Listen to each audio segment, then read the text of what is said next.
দেৰগাঁৱৰ ব্ৰহ্মপুত্ৰ শংকৰদেৱ শিশু নিকেতনৰ সদৌ অসম ভিত্তিত তৰ্কৰ প্ৰতিযোগিতা গৌৰৱ উজ্জ্বল ৰূপালী জয়ন্তী বৰ্ষৰ সৈতে সংগতি ৰাখি অনুষ্ঠিত হয় এই প্ৰতিযোগিতা। বিভিন্ন মহাবিদ্যালয় বিশ্ববিদ্যালয়ৰ 100ৰো অধিক প্ৰতিযোগীয়ে অংশগ্ৰহণ কৰে এই প্ৰতিযোগিতাত। তৰ্ক প্ৰতিযোগিতাৰ বিষয় আছিল সদনৰ মতে জনগাঁথনিৰ পৰিৱৰ্তনে অসমৰ স্থানীয় জনগোষ্ঠীসমূহৰ পৰিচয়ৰ ওপৰত ভাবুকি সৃষ্টি কৰা হয়।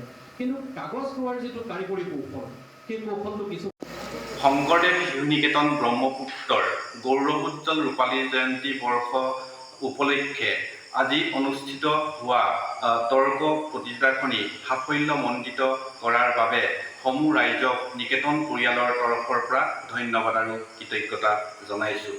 অসমৰ বিভিন্ন প্ৰান্তৰ পৰা অহা প্ৰতিযোগীসকলে অংশগ্ৰহণ কৰি আমাক যথেষ্ট উৎসাহিত কৰিছে আৰু 2026 বৰ্ষৰ জানুৱাৰী মাহৰ 24 আৰু 25 তাৰিখে অনুষ্ঠিত হ'বলগীয়া সামৰণি অনুষ্ঠানৰ লগত সংগতি ৰাখি তাৰ আগত আমি কুইজ প্ৰতিযোগিতাকে ধৰি বিভিন্ন কাৰ্যসূচী হাতত লোৱা হৈছে।